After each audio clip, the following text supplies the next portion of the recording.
Friends, ఒక తండ్రి తన 12 ఏళ్ల కూతురుని శాశ్వతంగా కోల్పోతాడు. అయితే ఆమె చనిపోయింది అన్న కఠిన నిజాన్ని జీర్ణించుకోలేక అతడు ఎవ్వరూ ఊహించని ఒక నిర్ణయాన్ని తీసుకున్నాడు. అదేమిటి అంటే, తన కూతురి శవపేటికలో రహస్యంగా ఒక సీసీటీవీ కెమెరాను పెట్టాడు. కానీ ఆ తరువాత ఆ కెమెరాలో రికార్డైన దృశ్యాన్ని చూసి అతని హృదయం ముక్కలైపోయింది. ఆ దృశ్యం అతడి జీవితాన్ని మార్చేసింది. అవును ఫ్రెండ్స్, ఈ కథ అనేది నిజంగా ఎంతో హార్ట్ టచింగ్గా మరియు ఎమోషనల్గా ఉంటుంది. కాబట్టి వీడియోని తప్పకుండా లైక్ చేసి స్కిప్ చేయకుండా చివరి వరకు చూడండి. హైదరాబాద్లోని ఒక మధ్య తరగతి అపార్ట్మెంట్లో మోహన్ అనే 48 ఏళ్ల వ్యక్తి ఒక మెకానికల్ ఇంజనీర్గా పనిచేస్తూ ఉండేవాడు. అయితే అతను తన 12 ఏళ్ల కూతురు నిధి కోసమే తన జీవితాన్ని జీవిస్తూ ఉన్నాడు. ఎందుకంటే తన భార్య ప్రియా నిధి పుట్టిన కొద్ది కాలానికే అనారోగ్యంతో మరణించింది. ఇక మోహన్ తన 12 ఏళ్ల కూతురు నిధితో కలిసి జీవిస్తూ ఉండేవాడు. ఆమె అతని జీవితం. వారిది ఒక చిన్న ఆనందకరమైన కుటుంబం. ఇరుగు పొరుగు వారితో అందరూ సరదాగా ఉండేవారు. కానీ ఒకరి జీవితాల్లోకి ఒకరు లోతుగా చూసేవాళ్ళు కాదు. మోహన్కు కూతురు నిధినే ప్రపంచం. ఆమె అతనికి బలం, బలహీనత కూడా. తన భార్య చనిపోయిన తర్వాత నిధిని తన జీవితం అనుకున్నాడు. ఒకరోజు నిధి టేబుల్ దగ్గర కూర్చొని కలర్ పెన్సిల్స్తో డ్రాయింగ్ వేస్తూ కూర్చుంది. తండ్రి మోహన్ మరో పక్కన తన కూతురు కోసం టిఫిన్ ప్రిపేర్ చేస్తూ ఉన్నాడు. అలా ప్రిపేర్ చేస్తూ, నిధి బంగారు తల్లి ఏం చేస్తున్నావమ్మా అని అడిగాడు. అప్పుడు ఎంతో సంతోషంగా నిధి తన డ్రాయింగ్ను తన తండ్రికి చూపించింది. ఆ డ్రాయింగ్లో ఆ తండ్రి కూతుర్లు ఇద్దరు కలిసి ఉన్న నిధి డ్రాయింగ్ వేయటాన్ని చూసి ఆ తండ్రి ఈ విధంగా అన్నాడు, నా ఫోటోని నీకు దగ్గరగా బాగా గీయాలి తల్లి. ఎందుకంటే నా చేతులు ఎప్పుడు కూడా నిన్ను వదిలి వెళ్ళలేనంత దగ్గరగా ఉండాలి అని చెప్పాడు. అప్పుడు నిధి కూడా నవ్వుతూ, నానా, నువ్వే ఈ ప్రపంచంలో అందరికంటే ఎంతో మంచి నాన్నవి. నువ్వెప్పుడు నన్ను వదిలి వెళ్ళవు కదా, ఎప్పటికీ నన్ను ఒంటరిగా వదిలిపెట్టవు కదా అని అడిగింది. కానీ తన ప్రాణానికి ప్రాణమైన నిధి మరికొద్ది రోజుల్లో అతనికి శాశ్వతంగా దూరమైపోతుందని ఆ రోజు మోహన్ ఊహించి ఉండకపోవచ్చు. ఎందుకంటే ఒకరోజు నిధి ఎప్పటిలాగానే స్కూలుకు వెళ్ళింది. మోహన్ కూడా రోజులాగానే ఆఫీస్కు వెళ్ళాడు. ఇక అతను ఆఫీస్ నుండి ఇంటికి వచ్చినా కూడా నిధి ఇంకా స్కూల్ నుంచి ఇంటికి రాలేదు. ఆమె కోసం ఎదురు చూస్తూ ఉన్నాడు. నిధిని తీసుకువచ్చే ఆటో డ్రైవర్కి కూడా కాల్ చేశాడు. అయితే అతను కూడా ఫోన్ లిఫ్ట్ చేయట్లేదు. కాసేపటికి మోహన్కు ఒక ఫోన్ కాల్ వచ్చింది. అయితే ఫోన్ లిఫ్ట్ చేసే ముందు మోహన్ గుండెల్లో ఏదో తెలియని భయం కమ్మి వేసింది. ఫోన్ లిఫ్ట్ చేసిన వెంటనే, మీరు మోహన్ గారేనా అని ఒక వ్యక్తి ప్రశ్న అడిగాడు. అవును అని సమాధానం చెప్పిన వెంటనే, మీరు వెంటనే ప్రభావతి మెడికల్ హాస్పిటల్కి రావాలని, అక్కడ మీ కూతురు అడ్మిట్ అయిందని అన్నాడు. ఆ మాటలు విన్న మోహన్కి ప్రాణం పోయినంత పనయింది. అసలు నా కూతురికి ఏమైంది అని వణుకుతున్న స్వరంతో అడిగాడు. మీ కూతురికి యాక్సిడెంట్ అయింది, తలకు తీవ్రమైన గాయమైంది. ఇక వెంటనే మోహన్ హుటాహుటిన ఏడుస్తూ హాస్పిటల్కి వెళ్ళాడు. డాక్టర్ బయటికి వచ్చి అతన్ని చూసి, మేము మా ప్రయత్నాలన్నిటినీ చేశాము, కానీ మీ పాప బ్రతకలేదు అని చెప్పారు. ఆ మాటలు విన్న మోహన్ పసిపిల్లవాడిలా ఎంతో హృదయ విదారకంగా రోదించాడు. ఏ కూతురైతే నానా నన్ను ఎప్పటికీ వదిలిపెట్టవు కదా అని మాట అడిగి తీసుకుందో, అలాంటి తన కూతురు ఈరోజు తనని శాశ్వతంగా వదిలి వెళ్ళిపోయిందనే మాటని మోహన్ జీర్ణించుకోలేకపోతున్నాడు. ఆ తర్వాత నిధి శవాన్ని ఒక చిన్న తెల్లని శవపేటికలో పెట్టి శ్మశాన వాటికలో పూడ్చిపెట్టారు. అక్కడ ఉన్న సమాధుల మధ్య నిధి సమాధి అనేది చాలా విచిత్రంగా కనిపించింది. కానీ అంత్యక్రియల సమయంలో మోహన్కు ఏదో తేడాగా అనిపించింది. ఆ శవపేటికలు నిధి మృతదేహం ఎంతో తెల్లగా ప్రశాంతంగా ఉంది. కానీ ఆమె చేతుల మీద నీలి మచ్చలు కనిపించాయి. వాటి గురించి పోస్ట్ మార్టం రిపోర్ట్లో ఎక్కడా లేదు అని అతడు గుర్తుకు చేసుకున్నాడు. అసలు నా కూతురికి ఏం జరిగింది అంటూ ఏవైనా ప్రశ్నలు అడిగితే అక్కడ ఉన్న మెడికల్ సిబ్బంది అసహజంగా స్పందించారు. కళ్ళు తిప్పుకొని మాట్లాడేవారు. మొదట్లో మోహన్ ఇదంతా తన భ్రమ, తనకు బాధతో ఈ విధంగా అనిపిస్తుంది అనుకునేవాడు. కానీ అతని మనసు మాత్రం నెమ్మదించటం లేదు. తన కూతురితో ఉన్న జ్ఞాపకాలు మోహన్ను వదిలిపెట్టడం లేదు. తన పాప నిధినే జీవితంగా భావించిన మోహన్ ఆమె చనిపోవటంతో ఎంతగానో రోదిస్తాడు. తన కూతురుని కోల్పోయిన బాధలో అతను ఎవరితోనూ ఎక్కువగా మాట్లాడలేకపోతాడు. అతనికి జీవితం మీద ఆశ నశించిపోతుంది. అంత్యక్రియల సమయంలో కూడా అక్కడ ఏర్పాటు చేసిన వారు చర్చించుకుంటూ నవ్వుకుంటున్న దృశ్యమే అతని కళ్ళ ముందు కనిపిస్తూ ఉంది. ఇలాంటి వాళ్ళ కోసం మనం ఎక్కువ టైం వేస్ట్ చేయకూడదు అని వారిలో ఒకరు మాట్లాడుకున్న మాటలు మోహన్ గుండెల్లో గుచ్చుకుంటూనే ఉన్నాయి. వీళ్ళలాంటి వాళ్ళు అంటే ఏమిటి వీళ్ళ అర్థం? అందుకే మోహన్ ఆ రోజు నుండి నిధి సమాధి వద్దే ఎక్కువ సమయం గడుపుతూ ఉండేవాడు. అయితే ఒకరోజు రోజులాగానే సమాధి వద్దకు వెళ్ళినప్పుడు అక్కడ మోహన్ నిధి సమాధి మట్టి కదిలినట్లుగా గమనించాడు. దీంతో అతనికి అనుమానం కలిగింది. ఎవరైనా పిల్లలు వచ్చి ఇక్కడ ఆడారా లేదా కుక్కలేమైనా తవ్వాయా అని డౌట్ కూడా వస్తుంది. తన మనసుకు నమ్మకం కలిగించుకోలేక అసలేం జరిగిందో తెలుసుకోవటానికి ఒక రాత్రంతా సమాధి దగ్గరే నిద్రించే ప్రయత్నం కూడా చేస్తాడు. కానీ వాచ్మెన్ ఇలా చేయకూడదు సార్, ఇలా చేస్తే మీ మీద కంప్లైంట్ ఇవ్వాల్సి వస్తుంది అని చెప్పటంతో అక్కడి నుంచి వెళ్ళిపోతాడు. అయితే అసలేం జరుగుతుందో తెలుసుకోవాలి అనుకున్న మోహన్ కు ఒక ఆలోచన వస్తుంది. అదేమిటి అంటే అతని ఇంజనీరింగ్ తెలివితేటలు ఉపయోగించి ఒక చిన్న సీసీటీవీ కెమెరాను తన కూతురు నిధి సమాధిలో అమరుస్తాడు. ఆ చిన్న సీక్రెట్ కెమెరా అమర్చి ఎవరన్నా తన కూతురు సమాధి దగ్గరకు వస్తున్నారా లేదా దీని వెనుక మరేదైనా రహస్యం ఉందో లేదో తెలుసుకోవాలని నిర్ణయించుకుంటాడు. నిధి ముందు రోజు కూడా తన తండ్రితో చెప్పిన మాటలే మోహన్ కు గుర్తుకు వస్తూ ఉంటాయి. నానా, నన్నెప్పటికీ మీరు వదిలిపెట్టరు కదా అని ఆమె చెప్పిన జ్ఞాపకాలు మోహన్ను ఏ క్షణం కూడా వదిలిపెట్టడం లేదు. అందుకే ఆమెను సమాధి చేసిన దగ్గర నుంచి కూడా ప్రతిరోజు రాత్రిపూట తన ల్యాప్టాప్ లో ఆ సీసీటీవీ వీడియోని చూస్తూ ఉండేవాడు. ఒక రోజు పాటు ఎటువంటి మార్పులు లేకుండానే ఉన్నాయి. అయితే ఒకరోజు రాత్రి సీక్రెట్ కెమెరాలో రికార్డైన వీడియో చూసిన మోహన్ ఒక్కసారిగా షాక్కి గురయ్యాడు.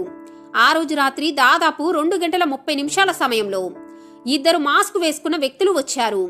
అందులో ఒకడు శ్మశానంలో పనిచేసే వ్యక్తిలాగా కనపడ్డాడు. కొద్దిసేపటికి సమాధి తవ్వటం మొదలు పెడుతూ ఉన్నాడు. ఇక ఆ దృశ్యాన్ని చూసిన మోహన్ రాత్రికి రాత్రే సమాధి వద్దకు పరుగు తీయటం మొదలుపెట్టాడు. ఏదైతే జరగకూడదని భయంగా తన కూతురి సమాధి వద్దకు వెళ్లి చూశాడు. అతని భయమే నిజమైంది. నిధి సమాధిని ఎవరో తవ్వారు. ఎందుకంటే ఆమె సమాధి లోపల ఆమె శవం లేదు. మోహన్ భయంతో వణికిపోతూ చుట్టూ వెతుకుతూనే ఉన్నాడు. తన కూతురి మృతదేహం మాయమైపోయిందన్న నిజం అతని గుండెను ముక్కలు చేసింది. వెంటనే తనలో ధైర్యాన్ని పోగు చేసుకొని వెంటనే పోలీస్ స్టేషన్ కు వెళ్లి కంప్లైంట్ ఇచ్చాడు. అయితే అక్కడి పోలీసులు ఇతనికి మతి స్థిమితం లేని తండ్రి అని, ఇతనేదో కంగారు పడుతున్నాడని అతని కంప్లైంట్ ను కొట్టిపాడేశారు.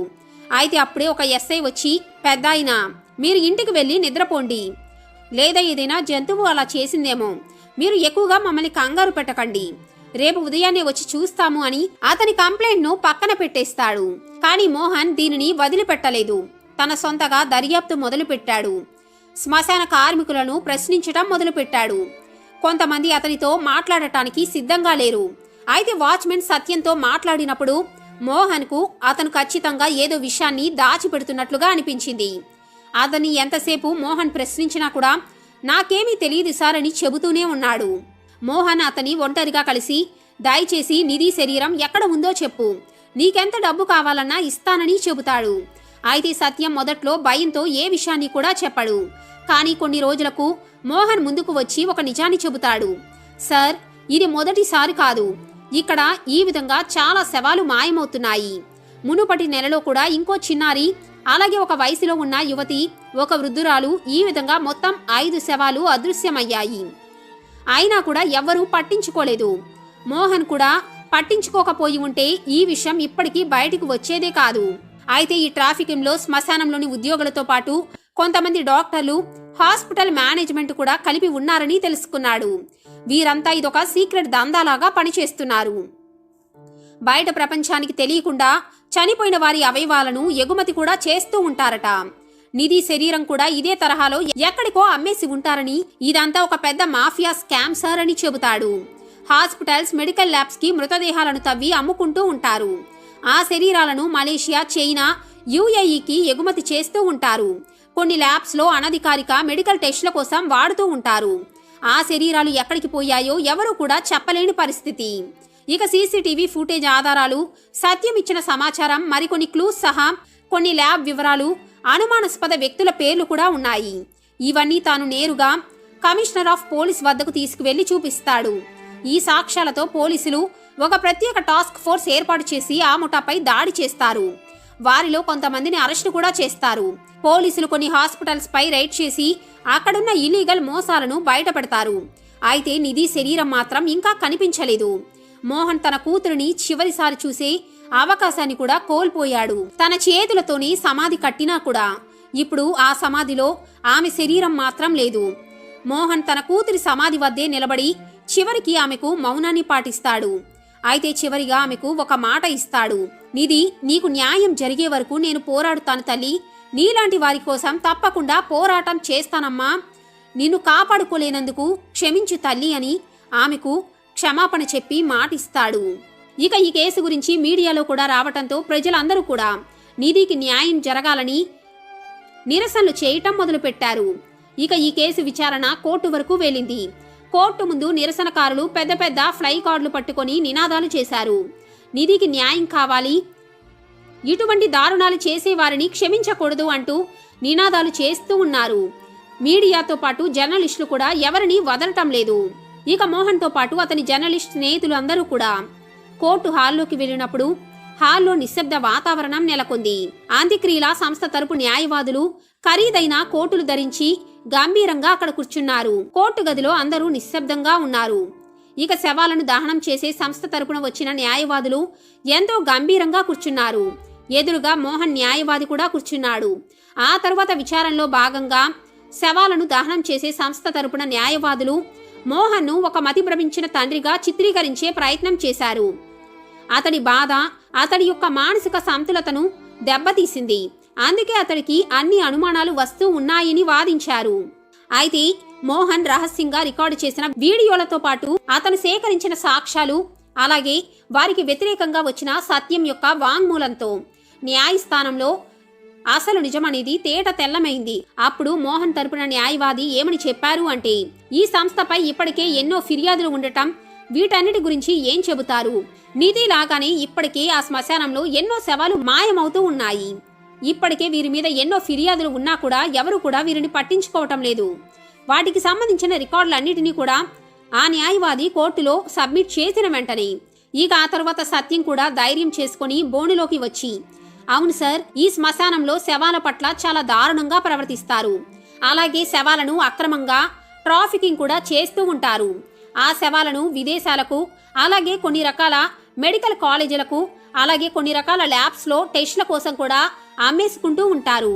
ఈ విధంగా కొన్నేళ్ల నుంచి జరుగుతుందని, ఈ దందాకు అడ్డు వచ్చిన వారిని చంపేస్తూ ఉంటారని కూడా చెప్పాడు. అయితే సాక్ష్యాలన్నిటినీ పరిగణించిన కోర్టు ప్రభావతి హాస్పిటల్తో పాటు శవాల దహనం యొక్క ఆర్గనైజేషన్ని దోషిగా తేల్చింది. ఇక తన కూతురితో పాటు ఈ విధంగా మాయమైపోయిన వారందరికీ కూడా న్యాయం దొరికిందని మోహన్ ఊపిరి పీల్చుకున్నాడు. కానీ ఇది అతనికి పూర్తిగా తృప్తిని ఇవ్వలేదు. ప్రభావతి హాస్పిటల్లోని ఎంతో మంది డాక్టర్లను, అలాగే ఉద్యోగులను వారి యొక్క నేరపూరిత చర్యలకు గాను శిక్ష అనుభవించాల్సి వచ్చింది. అయితే ఇంత జరిగినా కూడా మోహన్కు మాత్రం మనశ్శాంతి లేదు. ఎందుకంటే తన కూతురు నిధి ఇక తిరిగి రాదు. తీర్పు తర్వాత మోహన్ నిధి సమాధి వద్దకు వెళ్ళాడు. ఇక చివరిగా మోహన్ నిధి సమాధి వద్ద మోకాళ్లపై కూర్చొని కన్నీళ్లు పెట్టుకుంటాడు. నిధి, నీకు న్యాయం జరిగినా కూడా నిన్ను చివరిసారి కూడా చూడలేకపోతున్నాను తల్లి. నీ శరీరాన్ని కాపాడుకోలేకపోయినందుకు క్షమించమ్మా అని మోహన్ ఏడుస్తూ అంటాడు. ఆ తర్వాత మోహన్ తన కూతురి పేరు మీద నిధి ఫౌండేషన్ను ప్రారంభించాడు. ఈ ఫౌండేషన్ ప్రమాదవశాత్తు చనిపోయిన వారి సంరక్షణతో పాటు శ్మశాన వాటికలో శవాల యొక్క వివక్ష, నిర్లక్ష్యాన్ని అరికట్టడానికి పనిచేస్తూ ఉంటుంది. ఈ విధంగా మోహన్ తన కూతురి ఆత్మకు శాంతి కలిగించాడు. మరి నిధి ఆత్మకు శాంతి చేకూరాలని మీరు కూడా భగవంతుని ప్రార్థిస్తూ ఈ వీడియోని తప్పకుండా లైక్ చేసి మీ అభిప్రాయాలను కామెంట్ రూపంలో తెలియచేయండి. హర హర మహాదేవ.